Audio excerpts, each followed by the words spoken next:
How you doing, YouTube? Matt Massa Beer Reviews back with the side by side, a little bit of four-way hopeful goodness action in the form of a bunch of all-togethers. I've done a couple all-together reviews, but I don't believe I've done any for my channel yet. It's kind of a weird thing because I don't necessarily want to review all-togethers because they're beers created for a cause. For those that don't know, Other Half Brewing basically put it out there being like, hey, here's a beer, here's a recipe, have at it. If you make it, we'll make you the labels at cost, or get them to you at cost, and just sell it at pretty much whatever price point you want, but make sure you kind of charge maybe a couple bucks extra, and then those proceeds or profits will go to kind of restaurant workers in this time of social distancing during the global pandemic. And a lot of breweries have kind of taken up that mantle. And I've had some of the other all-togethers. Zigmeister I've done KCBC, a bunch of them, but they've been during live shows with my boys from Nerd Sense and Kyle from No Hype Beer Review. This one I was saving just for my own channel because I kind of wanted to do this side by side because for a couple of reasons. One, they come courtesy of my boy Dan, first time beer mailer, long time viewer. He actually said, hey man, dig the reviews, they're keeping me sane during COVID. He's like, I'm going to drop you off a box or mail you off a box. Ended up being that he had family not too far away from where I live, and ended up dropping a box right on my porch. We little social distance hello, and then and there was a bunch of mystery beers in there, a couple different beers, but these all come from him because they are all Jersey. We got a little bit of Kane going on. Obviously, we got a little bit of Carton, as you guys can see there, a little bit of Bolero, and then you can see here I had this one turned the wrong way the whole time. A little bit of Fort nonsense. Been to Kane a bunch of times, been to Carton a bunch of times, been on Augie's podcast a couple times. Bolero, Snort, love their beers. They're probably one of the more creative and I don't know, funner breweries around. And Fort Nonsense isn't that far away from me. So it'll be fun to kind of do this side by side. But like I said, it's kind of a weird video, and I don't really want to do like this one's the best, this one's second, this one's third. I might lean into that a little bit just because it's habit. But since these are all for a good cause, it's more just kind of just seeing what the breweries would do with it, because we talked about this previously in the last Altogether live video we did on Kyle's channel, No Hype Beer Reviews. We did that on what's today's date? We did that on the 29th of May, so I did it yesterday. And we're kind of talking about the Altogether's and what we thought about them. And one of the cool things about the series, outside of the kind of charity portion of it, which is ultimately the coolest thing about all these beers, was it gives you a little bit of an insight into how a brewery, I guess, functions, for the lack of a better term. Basically, my mindset has always been, this is about as close as you're going to get to all the breweries making the same beer and see who makes it, differently, the best, or whatever, because the core recipe is the same. Now, systems vary, ingredients vary. You can mess with these beers the way you choose to, so I'm not saying these are exactly the exact same beers made the exact same way from 4 different breweries. You can have a little bit of ABV variants, a bunch of different things. But it's about as close as you're going to get being like, okay, all the breweries are making the same core kind of beer. What are they going to do with it? How is it going to come out? And I thought that was a really cool kind of angle to kind of view it as. So I figured I'd do all 4 side by side. We'll see what's what. We'll go from there. Like Kane's coming in at 6.5%. Most of these are 6.5, but I've seen some variants. The Carton one, 6.5. We have the Bolero Snort coming in 6.5. And yes, 6.5 over here on the Fort Nonsense. So let's see. I don't even know if these are all going to fit on camera. We'll try to do these. We'll do the center pours first, work ourselves from the outside, and we'll see what's what. So yeah, thank you very much, Dan. This is actually a very fun side by side that I'm looking forward to actually doing. And like I said, I've done my fair share of these so far, and there's been some decent variants between all of these beers. So it's going to be really interesting to see how they all play. Now, dates are different. We have the Kane one coming in at 417. Today is 5:30. So you're talking about a month and a half old. The Carton one's a little bit older, so a month and 3 weeks old. The Bolero, I can't read the actual dating on this, but I'm almost positive it's a month old. And the Fort Nonsense has no dating on it whatsoever. So I have no idea about the Fort Nonsense one. But these look pretty uniform across the board at the get. You know what I mean? I've had ones that come off quite a bit different look-wise. So we'll see what's what. So anyway, how are we going to do this? Let's do this. We'll put this sucker here. We'll actually just kind of put that on there. There we go. We'll do this little thing where we kind of have the cans kind of stacked on top of each other so you guys can kind of keep track. These will probably fall at some point, and it'll be a very funny extravaganza for me. But honestly, I'm not going to lie to you. They look really similar. This here, for those that keeping track at home, it's basically outside, and then inside. So Kane, Fort Nonsense, you know what I mean? Carton and Bolero. Yeah, they look pretty much the same as far as haze, vibrance, and all that stuff. I did not expect that to actually happen, but that you can tell the Carton and the Fort Nonsense, that head dissipated really quickly. We'll see what's what on that. So as far as looks go, these are coming off relatively similar. So actually, let's dive into the nose and actually see what these suckers have. So let's dive into the Kane first. I mean, it's citrus leaning. Bright, vibrant citrus, both in a kind of juicy, both in a rindy way, a little bit of pithiness. It's really running the gamut of that kind of citrus, running from your orange to your grapefruit to your kind of even pineapple little vibes kind of going there. Nothing too big, nothing too in your face, but it smells nice. Yeah, nice, vibrant citrus, a little bit of sweetness, nothing too crazy. Exactly what I kind of would expect from a hazy pale from someone that does it pretty well, just like Kane does. So let's dive into the Carton nose here. Yeah, a bit more kind of muted. Meantime, this is the oldest beer out of the group. Yeah, it smells a little bit muted. It does have a little bit of those kind of citrus vibes going on with it, but much more muted based off of what I'm getting off the Kane. A little bit kind of, it's not like an off flavor kind of dacetyl thing, but it almost like leaning slightly into that direction. Like maybe it was extra hopped and there's a hop creep thing going on or something like that, but I'm not saying it has that off flavor, but there's something kind of slightly kind of buttery about it, but it's very minute. The only reason I'm bringing it up is because everything else is kind of lessened on it, so you're getting a little bit of that there. But nothing as far as overt kind of negative off flavor or anything like that. Just me kind of being like, it's kind of there, kind of not. So, yeah. Let's dive into this Bolero.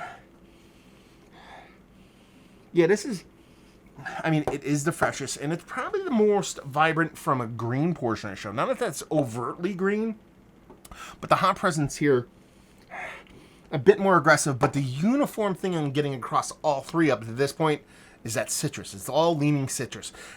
With a Kane leaning the way in that, probably just as equal with, if not a little bit bigger, than the Bolero. This comes off a little bit more green than what you have going over here. That could just be a dating thing. And then with that kind of Carton coming in kind of behind all that in a similar fashion, but nothing too crazy. Spilling stuff everywhere. The Fort Nonsense. This is definitely the least vibrant of the bunch, but it comes off with this kind of a nice, light, yet kind of slightly crackery kind of maltiness. It almost comes off like a lager base, a little bit crispy, crackery kind of thing, as opposed to kind of an IPA. Without those lager yeastiness. But honestly, these smell like kind of what I would want from a modern day kind of hazy, kind of 6.5% pale ale. Brightness, lightness, citrus across the board, albeit in varying kind of degrees, and coming off is just a crusher, a summer crusher, a light beer, something you want to kind of just throw down. Let's start with the Kane. Cheers.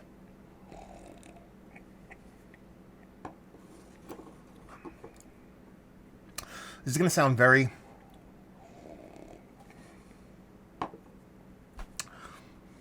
no shit Sherlock. Tastes like Kane hazy. And by that I mean It's actually a bit more even vibrant in the actual taste when it comes to that fruit department. You're adding some stone fruit to it. It was all citrus on the nose. You're getting stone fruits in there. That bittering comes in quite a bit bigger than what you'd expect to be based off of the nose. It wasn't too big to begin with. It comes off a little bit generic, not necessarily in a bad way, but it's a little bit more bittering. I like that. Balances off a little bit. Finishes a little bit dry. Really well made. Just a really tasty beer. This is by far and away, let's put it this way, this is my probably 8th altogether beer based off of all the other ones I've done with the guys on the other videos, and this is by far and away my favorite so far. Yeah, nice, bright. The stone fruit adds a little bit of dimension to it, and just is super crushable, super drinkable. I'm a fan. Yeah, best one I've had out of the bunch so far. And like I said, I don't really want to sit here and say, okay, this one's the best, that one's the best. It's hard not to do that because that's what I do normally, so it just kind of tumbles out. These, even if... it's hard to say. I don't know how to put it. Even if these come off not fantastic, no qualms in purchasing these because the proceeds go to, a very positive place. Now, these are sent to me. I didn't pay for them, but you get the gist of it. I bought my fair share. Anyway, let's dive into the Carton one.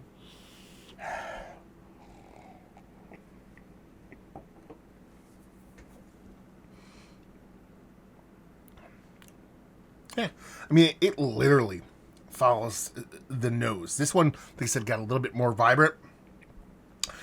Going from this one to this one, with this one kind of being a little bit lesser of a nose, it kind of follows that sense. It's probably a little bit bigger than what the nose leads you to believe as far as that citrus goes, but it's in line with the volume kind of increase from this, from nose to taste. Same thing going over here. You even do get that little bit of soft little, it's not even like diacetyl, like in your face. It's more of like a textural thing, like a little oiliness that I associate kind of with diacetyl a little bit, that little kind of like creamy, kind of buttery thing that I think kind of comes off in diacetyl every now and then. So it's not even a tasting, but it's a bit more muted, decent bit more muted.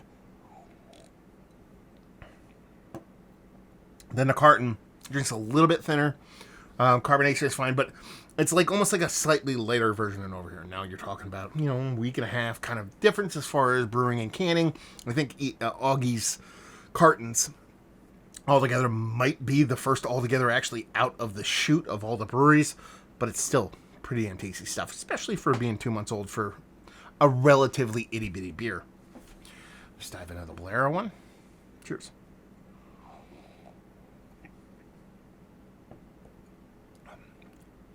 Okay. I thought it was going to be way more kind of green bittering based off of the nose. This is the first one to kind of stay in line with what I'm getting there. So it's actually more muted than the Kane, probably in par with the Carton as far as the way that citrus kind of plays, the way it kind of comes off. I'm not really getting that kind of stone fruit that I got over here on these two, but the citrus is very similar. Over here you get a bit more kind of lively, I don't want to say sprightly, but a little bit more kind of lively kind of carbonation on it. And that green is there that isn't on these ones, but it's about what I expect based off of the nose, not something that's a bit more amplified the way these kind of came off when it comes to that kind of citrus portion of the show. So take these two, kind of meet in the middle, add a little bit of green hops. That's kind of the way the Bolero one's coming off. So a little bit more aggressive on the bittering front and a kind of even green. I even lead a little West Coast kind of touch of vibes off of this one. Very minimal though. Done and done. Across the board, not gonna lie, maybe it's me being a New Jersey homer, I don't know, but of the 9 previous ones I've had, these were my 3 favorite out of those other 9 ones. So Jersey is crushing it when it comes to it all together. Again, not a contest, but yeah, let's dive into this the blanking Fort nonsense. Jeez. Cheers.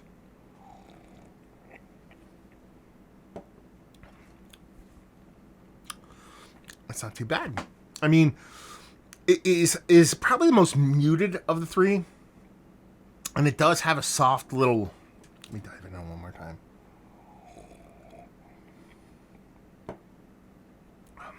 And I get this every now and then on hazies. It has a soft little chalky / ashy thing going on for me. It's not super in your face. It's not super aggressive, but it's there. But it's not that bad. I mean, again, I keep saying I don't want to do this, but I'm going to do it, so I'm going to own it. I'm not going to keep kind of complaining that I do it. In the grand scheme of things, it's weird because it kind of, runs this way. Nah, probably 1, 2, 3, 4 if I was really going to rank them in my head. But in the grand scheme of things, these are probably 4 of the best ones I've had in this whole series before. There's been a couple big misses for me from breweries. One went a little bit sideways. One went very sideways with oxidation. Another one was super aggressively hopped and had some kind of canning issue too, like oxidation. There's some pretty heavily carbonic acid forward ones that I've had. But these are ones when you're talking about other half, and that's where this kind of comes off and where the spirit of this whole kind of series comes from. These are about as close as the kind of what I would expect other half making when it comes to this recipe, if that makes any sense. And that has a nice kind of fruity profile, leaning citrus. There's variants across the board, a little bit of stone fruit here, a little bit more muted, over here, a bit of green. And this one is probably the most gentle of the bunch, but they kind of lean in that direction, something you'd expect from other half. Not necessarily that is the kind of goal of the whole beer. The whole goal is to raise some money, but these are 3 really fun beers, to be perfectly honest with you. I dig them. I think they're tasty. Yeah, I'm a fan. Yeah. But like I said, in the grand scheme of things, it's not about which one is the best. For me, it was a twofold kind of proposition. One, kind of, the money portion of the show. Being able to not only get delicious beers with these, which these are, but also be able to kind of contribute to a really good cause, which is kind of what everybody needs at this time and place. But also be able to try a similar recipe from different breweries and see how they come off. And that's kind of the most interesting portion of it for me, is that, these are breweries that I really enjoy. I mean, Kane is probably my favorite brewery in Jersey. Carton is not that far behind. Bolero, Snort makes some of the more fun and interesting stuff. Fort Nonsense is a bit newer. I haven't been exposed to a ton of their beers. I actually haven't had a ton of hazies, so this is probably one of the more surprising ones for me because, from my limited exposure to them, they are close to me, but I don't go there a ton for various reasons, just because they're far enough away from me that it's like, just far enough. You know what I mean? You have that brewery that's like, okay, it's not close, but it's not far. It's kind of somewhere in between. Anyway, I haven't had a lot of hazies from them, so it's a nice surprise to see the way this one comes out. So it's just fun beers all around. Now, the most important one is this. That looks about right? We got to do the Grand Cuvee and see how they all taste together, because we're all together here. And this might be the worst of the bunch, might be the best of the bunch. So that's even enough pour for me. And we'll see how these 4 suckers fare when they're all together. Cheers. Yeah, it's weird because that citrus hasn't really grown all that much in there. You'd expect citrus on citrus on citrus on citrus, but what really comes in, even though it's not a huge flavor profile in the Bolero beer, that grain really does come through. So you got that little bit of bittering kind of building up in there. They come off as a little bit drier, a little bit more bittering in combination, in cuvee. I know I'm saying it wrong on purpose. Props to Joe from Beer Patrol. Go check it out. So, cheers.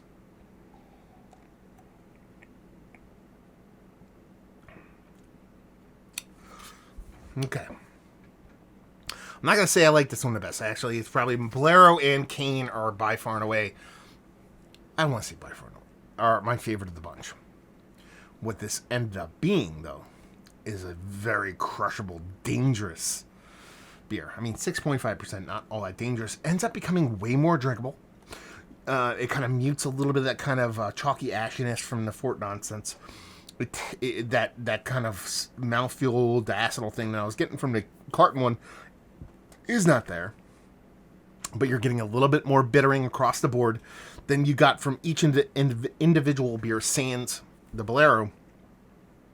But it kind of made it a little bit more kind of rounded in the citrus portion of the show. It's not like sharp. Not that the beers were overly sharp to begin with, but it has this kind of softness to it that makes it a little bit more drinkable, hence the kind of danger portion of the show. But yeah, that was a fun 4-way side by side. I think these are fantastic beers, and like I said, not that it's a competition, but by far and away, I think Jersey is fucking representing when it comes to all together, because I believe these are probably the 4 best all togethers that I've had. Out of, before this was 9 Deep from some pretty decent breweries, pretty big breweries. Go watch those live videos. I think there's one on my channel. There's one on No Hype, Kyle No Hype Beer Reviews channel. We're probably gonna do one soon enough on Sean, on the Nerd Sense guys, Sean and Mike.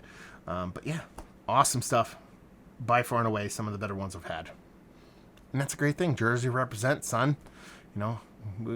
Basically we've agreed that we can make good 6.5% hazies. We just can't all agree that it's pork roll.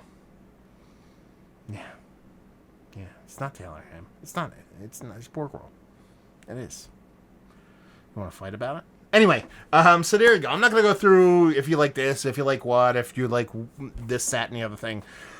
Listen, these are kind of beers that everybody in this new school kind of world that we live in when it comes to beers really do enjoy. I mean, some people lean into pastry stout. Some people lean into fruited smoothie beers. Some people lean into big hazies. But I think all of us in the end really do like 2 things, and that's hop forward beers that are expressive and drinkable.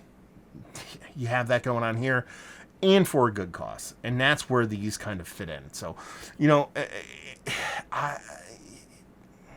line sharing, line waiting, all that stuff is fun. We have fun. We do these crazy beers, but sometimes we just want to drink good beer that's drinkable, chuggable, delicious, and you get to support what you should be supporting, which is the people that help you out the most when it comes to this kind of beer world we live in, which is, whether it be restaurant workers and all the people that really prop up this kind of industry. You're doing good on both sides of things. Now, I just want to say this before I end this, before I do my ending spiel. As a graphic design nerd, I got to go over to labeling. I usually do this in the beginning, but there's 4 labels, so I figured I'd save it for the end. I really like Cartons the most because it actually calls out a lot of breweries that are doing the all together. And like I said, I think this was one of, if not the first one to come out. The only thing that kind of is a little bit poopy, but it's Augie being Augie, is that it's not what everybody else is doing. I mean, the whole shtick was all together, let's do the same thing. And he decided to do his own thing with it. I'm not going to sit here and hate on it. I like all the breweries represented, and there's way more that are doing it now than what was on this label here. But yeah, it's just Augie being Augie. So I kind of dig that label. I like it. Probably one of my favorite Carton labels I've ever done. Kane is Kane. That's how Kane does their hazies. They have this kind of radiating pattern thing, and then they put words over it. I don't hate it, but I actually like Kane's old styling, so take that for what it's worth. Bolero, it's kind of weird because it's kind of got this. When I think of Bolero Snort, I think of like kookiness, chicken parms and all kinds of crazy bonker shit. And this comes off way more like a German influence kind of label, like an old bar giving you a stein of beer, even though there's a bull involved, it has to be there. It's Bolero Snort. I like this one. This one appeals to me. And Fort Nonsense is kind of exactly what I would expect from Fort Nonsense. Fort Nonsense, and Batman, and Barrelman, and Batman, and Buttman. Anyway, Fort Nonsense is a fort. And it was called Fort Nonsense. There's a cannon, and there's woods. That does not suck. So, it's really interesting to see the varying differences from can to can. Some people took it literally, whether it be Kane, Bolero, or Fort Nonsense, just doing their label on one side, all together on the other. But I dig the labels. Let's put it that way. Yeah. What else I got? That's it. Yeah. I don't know what else to say. I kind of want to peel this. Carton label off because it's on an orange can, so I don't know if it's a blankie. Let's do that for funskies. There's something underneath this. There's not. It's just a blank orange can. So, Augie does stickers. There you go. on top of orange cans. Anyway, so there you go. Hopefully you guys enjoyed this little side-by-side. Hopefully you guys are enjoying a lot of these kind of beers, a lot of this all together, because it really does make sense. It really does kind of help people out. And, we're probably 3 months deep as far as my world, 3 months deep into this COVID thing as far as it affecting me and my family and the people I know. I started working from home on the, March 16th, and I've done that ever since. So we're creeping on 3 months here. And I literally just lost my train of thought. I don't know why. But, what I was going to say was a lot of people are starting to think that it's over. It's not over. A lot of people are trying to go back to their normal lives, which I get, but it's not going to be normal. So, do your part. Stay home. Social distance. I'm not telling you to stay home and never go out and live your life again, but just because we're 2.5 months in doesn't mean you just get to go back. Just because you're at stage 2 instead of 3 now, or red stage to yellow stage, doesn't mean it's all over. The fight's still going on. People are doing what they need to do. Be conscious. Be courteous. Don't try to lean too hard in either direction. Like everybody has to stay home forever. That was never the case. But at the same time, don't just be opening your business or patronizing businesses that are just trying to be like crazy. We're all hurting. We're all wanting to do our own thing. But, it is what it is. It's tough for everybody. We're all in the same boat. We need to be all together. So there you go. Anyway, a little bit of a sermon, soapboxing over for you guys. So hopefully you enjoyed this. Hopefully you're drinking some all together right now, and hopefully see you next time. Cheers.